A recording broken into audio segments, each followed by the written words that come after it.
encourage you to also turn to Luke chapter 7. We'll just read the first 7 verses. For students that are staying in the sanctuary, there are activity sheets at the end of the sound booth here for the younger kids and the older kids. And so if that helps you, I'd encourage you to pick one of those up. And while you're turning to Luke chapter 7, you're all familiar with some of the lists. The most popular one is the 7 wonders. Some people have added an 8th, but the 7 wonders of the ancient world. And we have things on that list like the pyramid at Giza, the hanging gardens of Babylon, the statue in the temple to Artemis, and other people in different eras have also come up with their lists of the wonders of the world, including the Wall of China and some other things. If we were making up our own list here, we might say, Kitty makes the list of the wonders of the world, or the Apple Festival apple pie. We might have a little statue of the pie, a little bronze picture of the pie. I don't know, but one of the things that amazes me when I think about people and circumstances in my life, for those of you that have been a part of the church for years, I know those that are newer won't know who they are. But do you remember Daryl and Judy Young? I just remember every week from my first Sunday here, they'd come in. She had MS fairly badly, and it deteriorated and got worse and worse, and couldn't really move much on her own, couldn't really take care of herself physically on her own. And I just remember every week Daryl would bring her in the wheelchair, and he'd get her a spot over here, and he'd wrap his arms facing her right around her back. His back muscles must have been massive, and because he did this all the time, and he'd just lift her up and move her out of her wheelchair and set her in the pew. And then after worship, he'd lift her back up and put her in the wheelchair and wheel her back out.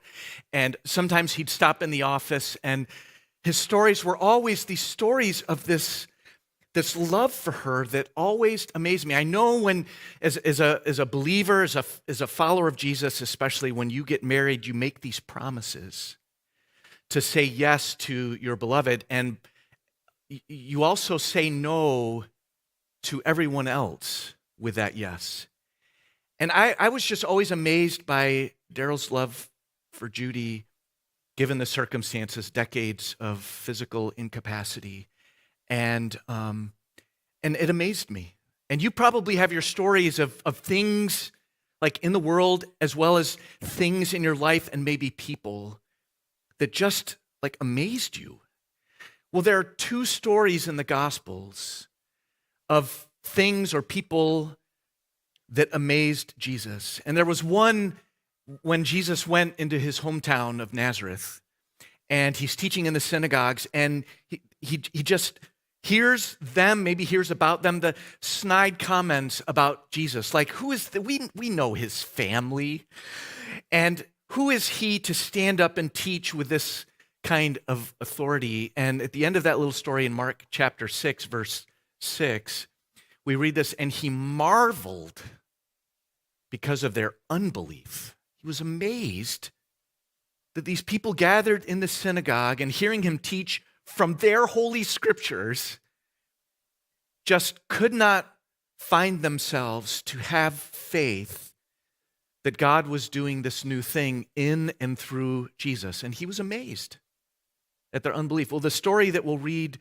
today is a story about Jesus being amazed by someone's faith. And part of that amazement is perhaps because of who the person was. He was a Gentile, someone from the military, machine in the first century.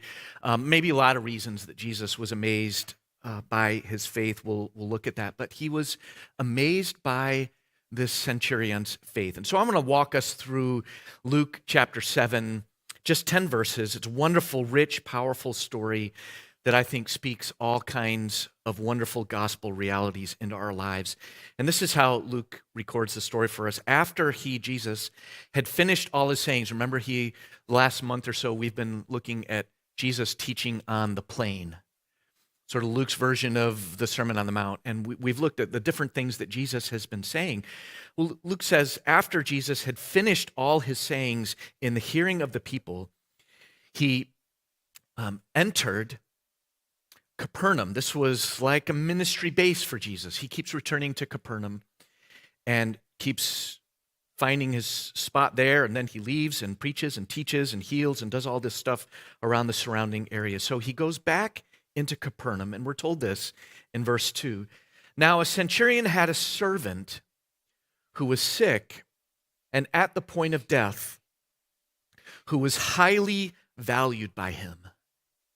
And just that little phrase tells us something about the experience of this centurion. There was something about his experience in the synagogue, we'll get to that in a minute, where he had come to value a servant. Maybe he was a household slave, maybe he was someone who worked in the fields, or someone who had a high-ranking position in the centurion's larger family. We don't know. A lot of times servants were beloved and had high-status roles in the households of people in the first century. And he had come to highly regard a servant, which tells us some things about what had happened in the life of this centurion. The word there for highly valued could mean someone who was profoundly useful in his role, but it often in the New Testament means someone who is cherished, someone who is relationally valued and honored and has significance in the eyes of the family that this person is serving.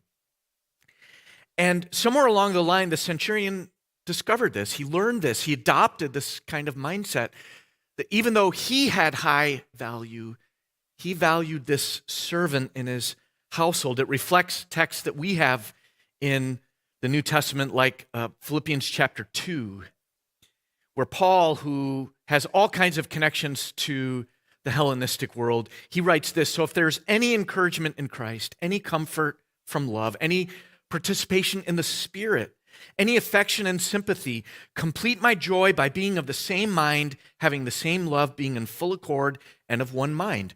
And this draws Paul to then say this: do nothing from selfish ambition or conceit, but in humility count others more significant than yourselves.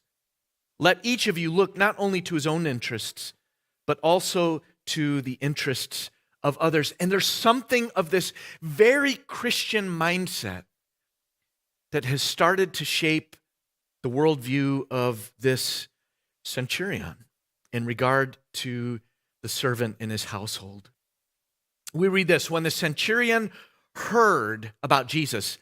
In my Bible at home, this is the phrase, there are two phrases in this passage that I highlighted. This is one of them. When he heard about Jesus. And that just little 3-word clause there just speaks volumes. And Luke leaves it undefined for us. We don't know who was responsible for the centurion hearing about Jesus. It could have been a family member. It could have been a friend. It could have been maybe another soldier that he served with that had gotten connected to the synagogue that we're told in a couple of verses became a connecting point for this soldier, this centurion. But somewhere along the line, he had heard about Jesus. He had come to believe in God. And in hearing about Jesus, he saw that there was something new potentially offered him in regard to the position that this servant of his is in. And at the end of the message, I'll remind us of this, but I wonder who it was for you that was the reason you heard about Jesus. It may have been a grandparent or parent. For me, it was initially my older brother's girlfriend who said, hey, you should come to church with us. And we got connected. Maybe it was a coworker or a friend of yours. But who was it for you that was the reason you heard about Jesus? And I would love to know someday the story behind what this is for the centurion. But he, Luke tells us, had heard about Jesus. And having heard about Jesus, he sent to Jesus, elders of the Jews, asking him to come and heal his servant. So he had heard enough about Jesus, maybe the reports that were floating around about the kinds of things that Jesus did, that he said, I've got this servant that is dearly beloved to me and who is not only sick, but is at death's door. And so he sends some Jews that he was in connection with, and he asks them to go to Jesus and ask that Jesus would come and heal his servant. One of the fascinating things about how Luke explains this in verse 3 when he says to come and heal his servant, that word there, to heal, and this is something Luke does over and over and over, blends ideas of healing and salvation. And for Luke, this is almost always the case when someone needs profound physical healing. It's often described not only as Jesus touching them and making them physically well, but as saving them. And when Luke reports a story about someone experiencing the saving grace of Jesus, he sometimes uses language about healing to describe it. And this is true here. The word there, to heal, that Luke chooses to use in this verse, and he uses other words in future verses, the word that he uses to describe his desire for Jesus to heal his servant is the word diasozo, that means to intensely bring someone salvation. You wonder if the centurion calling these Jewish leaders to go and get Jesus had some understanding about this. Verse 4, and when they came to Jesus, he pleaded with him earnestly, saying, he, meaning the centurion, is worthy to have you do this for him, because he loves our nation, and he is the one who built us our synagogue. So again, the story of the centurion is that somewhere along the line, he got connected to a synagogue, got connected to a community of faith, and because of him, the structure of the synagogue was built, meaning perhaps he funded it, maybe he helped actually construct it, but he was responsible for this little house, this gathering of worship, for people to come and hear the teachings that we have as the Old Testament, and to celebrate God, and to read prayers, and to pray with and for each other. And so these Jewish leaders who were part of this synagogue that the centurion is connected to say to Jesus, he loves the Jewish people, and he is the one who built our synagogue, and so he is worthy.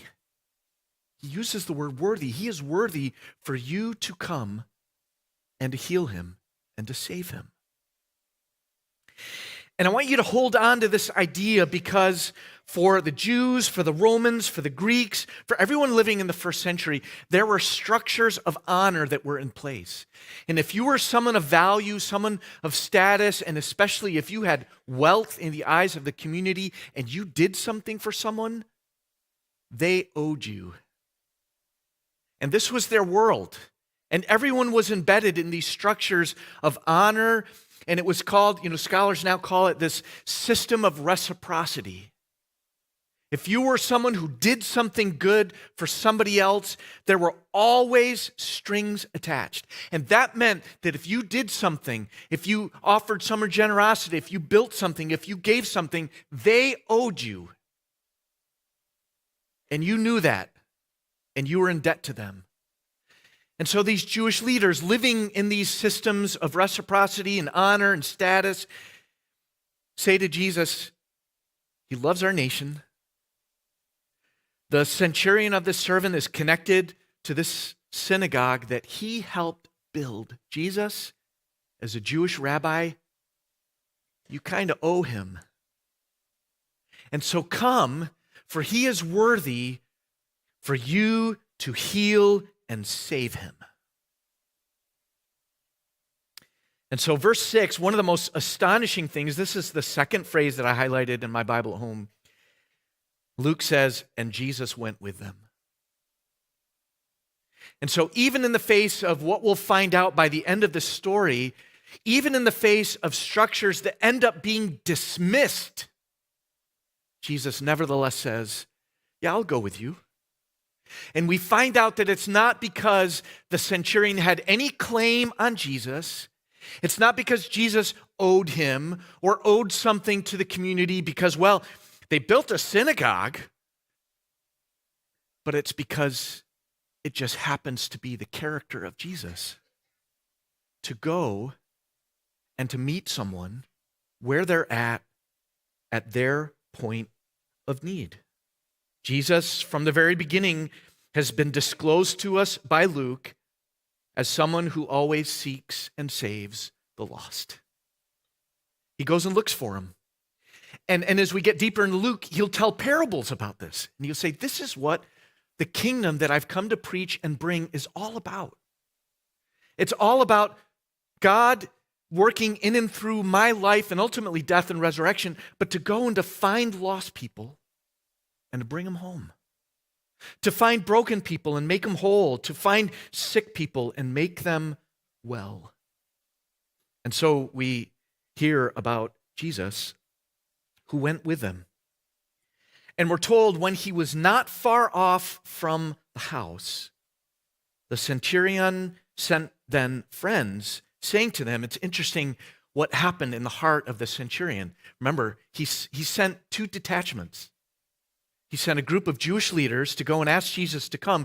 And then when I don't know how far, when he sees Jesus on his way, he's close, he then sends a group of his friends to go and approach Jesus and to say to him, Lord, do not trouble yourself, for I am not worthy to have you come under my roof.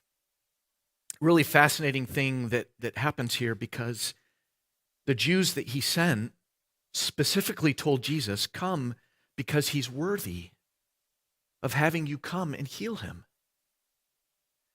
And so maybe there was like a little bit of a change of heart in the life of the centurion when he finally sees this Jesus that he's heard about.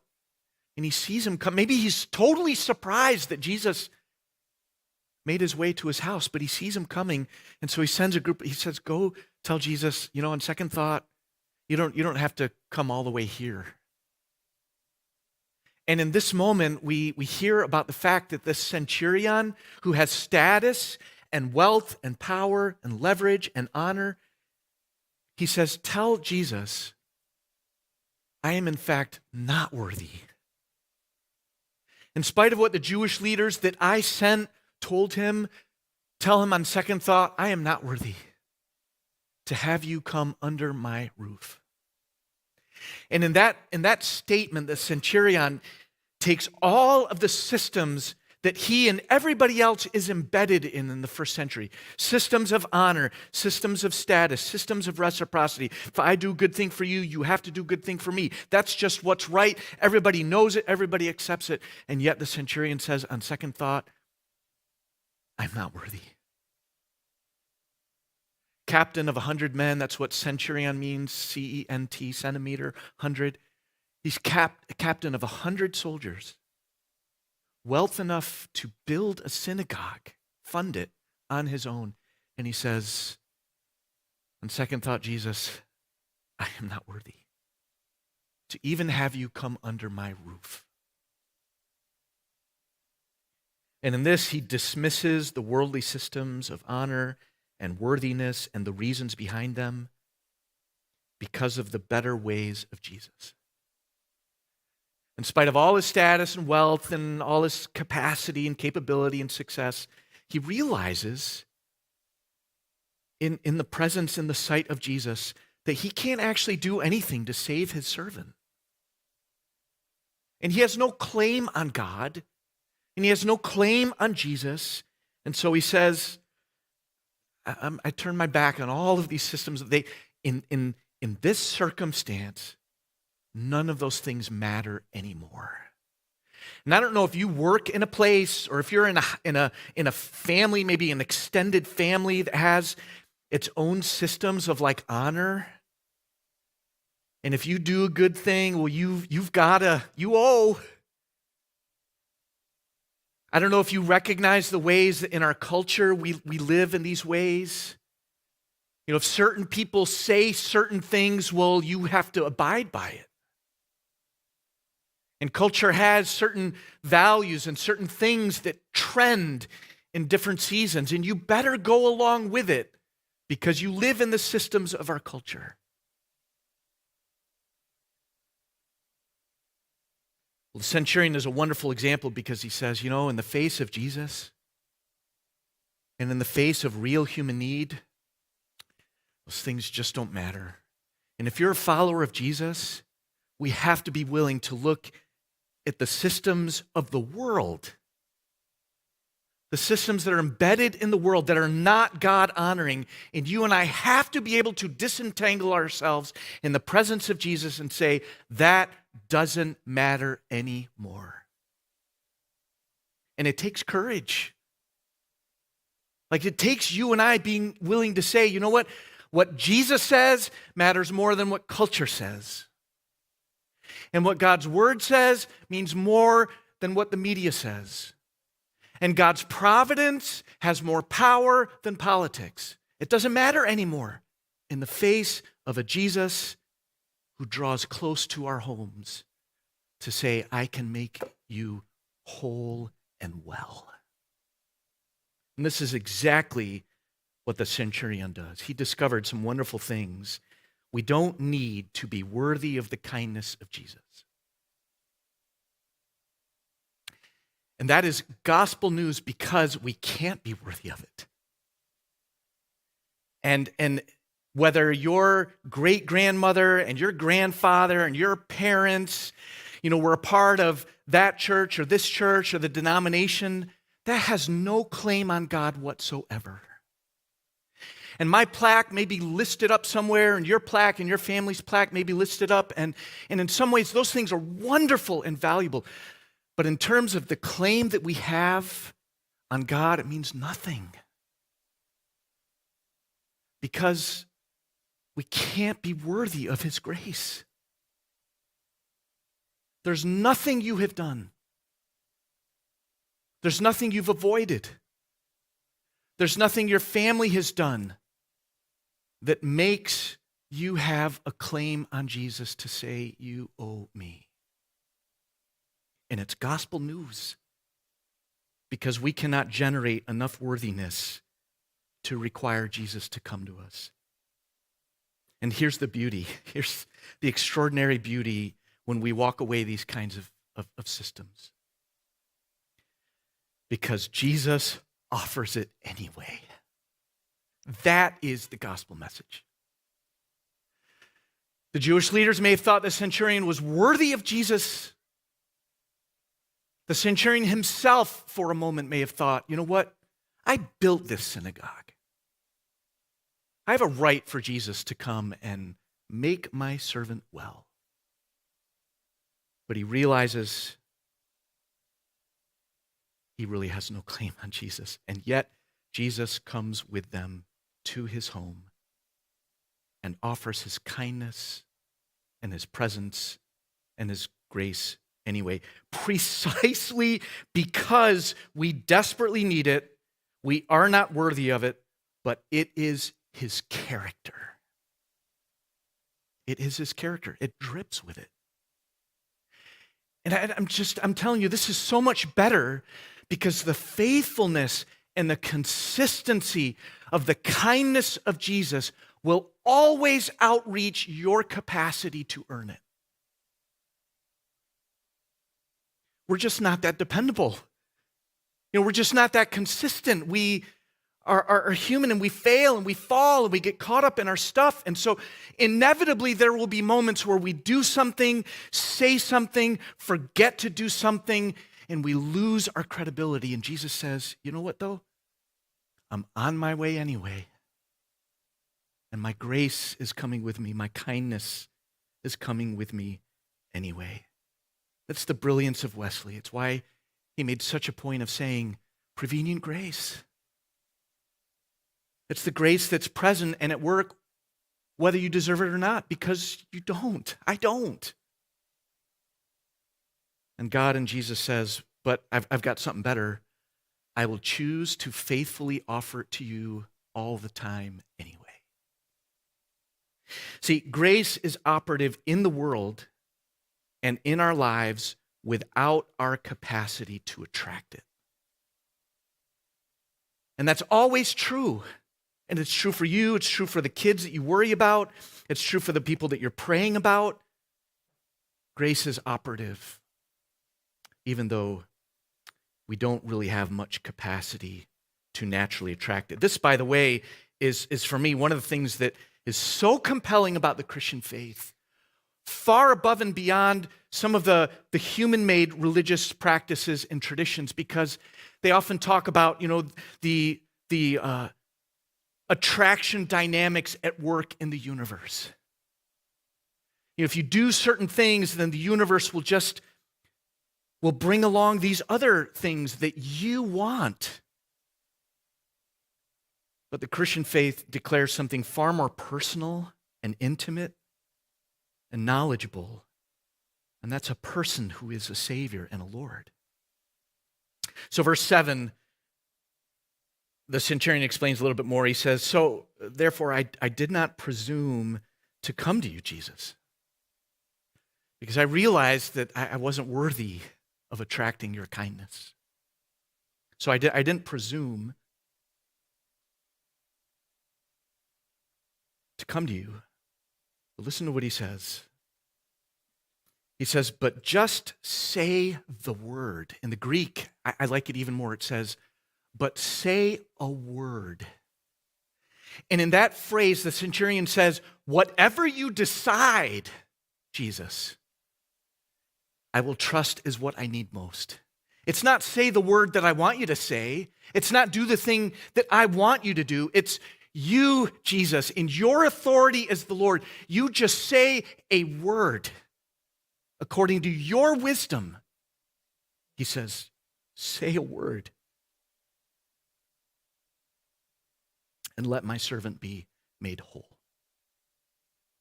He says, because I too am a man set under authority with soldiers under me.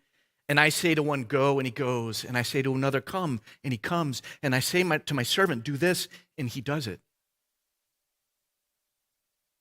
And yet this centurion, having all of that power and status, you know what? He calls not Caesar Lord. In this story, he calls Jesus Lord. And this is what amazed Jesus.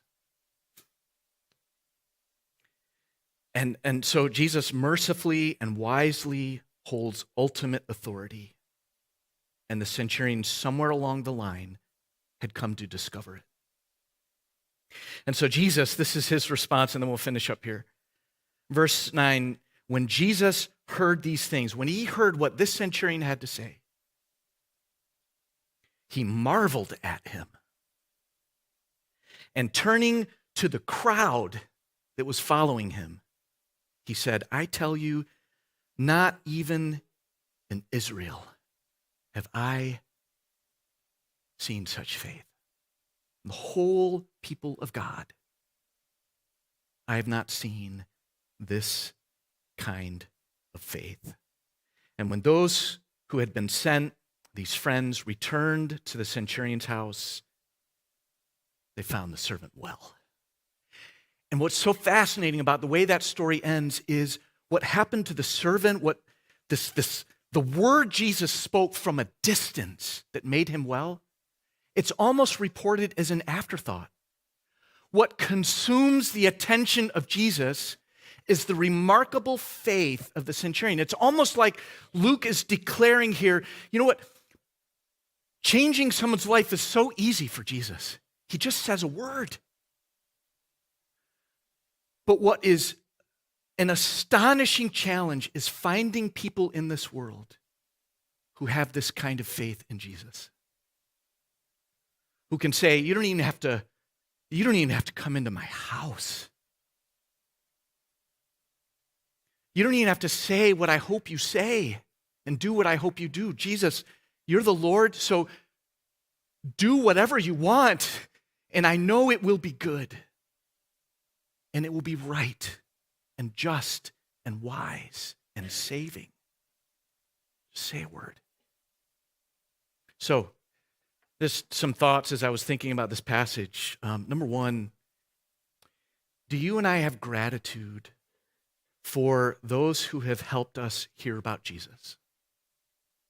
You know, behind that little phrase, and when he heard about Jesus, you have a, when I heard about Jesus. Who is that? And I hope, whether it's a parent or grandparent or brother or sister or friend or someone in church, I hope somewhere along your journey of faith, you just said, thank you. That's all you have to say. Is, hey, you know what? I want you to know that you were a part of me coming to know who Jesus is. And I just want you to know, I just really appreciate it. Thank you for being a person that because of you, I heard about Jesus. Number two, who are those who have heard about Jesus because of you? I hope if you have been a parent while you've been a Christian, that somewhere along the line, your kids would be able to say this about you. They'd be able to say, yeah, you know what? Every day in and out, I saw Jesus in my mom.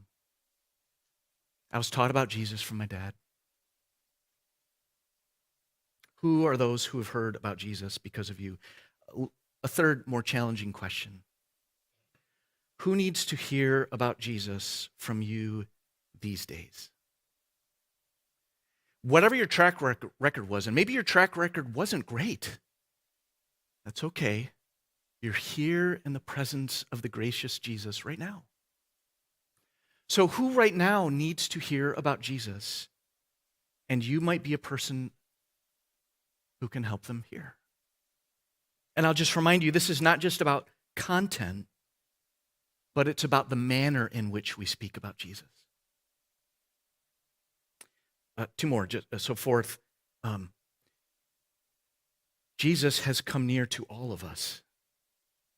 It's what we celebrate at Christmas, right? The incarnation.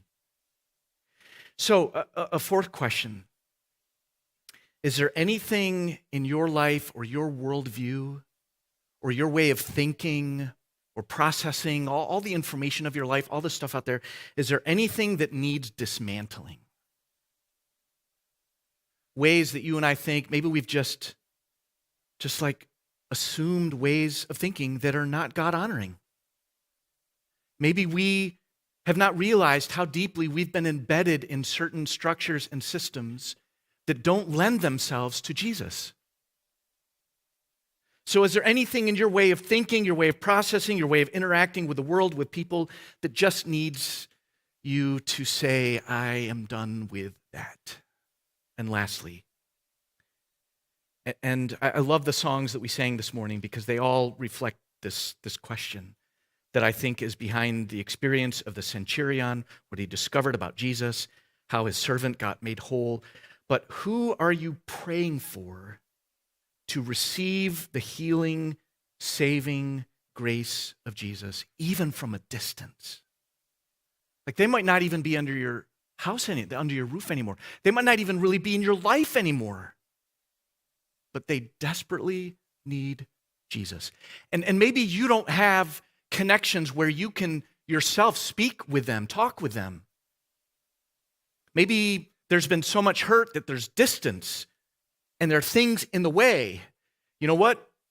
In the same way that the centurion discovered that Jesus could bring wholeness from the distance, he can do it in your life and mine too. So I just want to challenge you, if there's someone or maybe a number of people that need you to be praying, and in that sense, sending to Jesus the request, would you come and save her? Would you come and heal him? Would you come and make them whole? Because he can do it from a distance. Isn't that awesome? What a story. What a gospel story. So Jesus,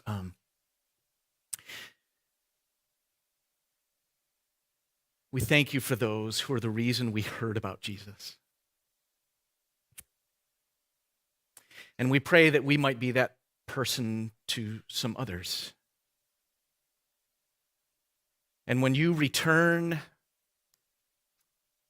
or our life is over here in this age, I pray that for every one of us there would be there would be some someones who would say, you know what, I heard about Jesus because of her. I heard about Jesus because of him. And now I pray, Lord, as an action item for all of us, that we would consider deeply those who need to hear about Jesus. And that might mean like confession on our part, because we have not showed or told Jesus to them very well. We've said one thing and modeled something different. And so maybe our sharing about you is, hey, you know what? I have to apologize for some things. Maybe we've talked a lot about Jesus, and there are some habits of our life that need to become a message to some people around us. And we need to marry those things really well, our words and our deeds, so that the people that need to hear about Jesus really do. And finally, Lord, we might not have access to the people that need to hear about Jesus from us, and that's okay with us.